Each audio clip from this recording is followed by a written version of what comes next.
So, Cornell, I want to talk to you about this last week. This young 10-year-old, very intelligent looking young lady, a black young lady at a Pearland school who will not stand for the Pledge of Allegiance in her classroom.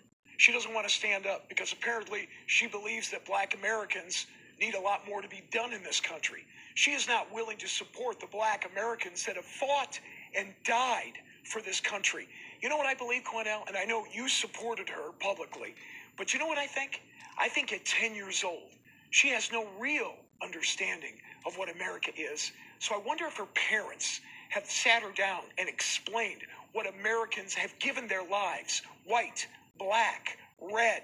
It doesn't make any difference. They stood and they fought and they died for this country, and she doesn't want to do anything to honor them? Man, she comes from a family of military service members. Her father's is a retired military service member also who served this nation well with great dignity. She also has additional family members who was in the armed forces. Good. Her mother's a very intelligent woman who has had long conversations as well as her father about her not standing for the flag. What white people need to understand Just white people? Yes, please, let me explain. What white people need to understand is that national anthem was written by Francis Scott Key, a slave owner. Oh, here we go. Who demonized and hated black slaves and black people. And that unwritten third, that unheard of and unspoken third verse, go research the third verse where he says, "There's no refuge in this country for the hireling or the slave. Both should be turmoil to the grave." How's her parents doing? This is a man Are they successful? that promised turmoil for black people to the So grave. Would you ask her Jewish children parents to are say a pledge successful. to a German anthem that disrespects Jewish people? If they're No, you living would in not. Germany, No, sure. you would not. Well, sure. That disrespects Jewish people? Then No, why you would not. you certainly can kneel down. In America, you have the right to do that. But what will happen to her, how her friends will respond, how the school will view her, how Americans will view her is very negative. And this is not what you want for your 10-year-old child. And let me say to that young girl and others like that young girl, America looked at the same way at Rosa Parks when she refused to get up and give up her seat to a white man on the bus. But history vindicated her. History vindicated her.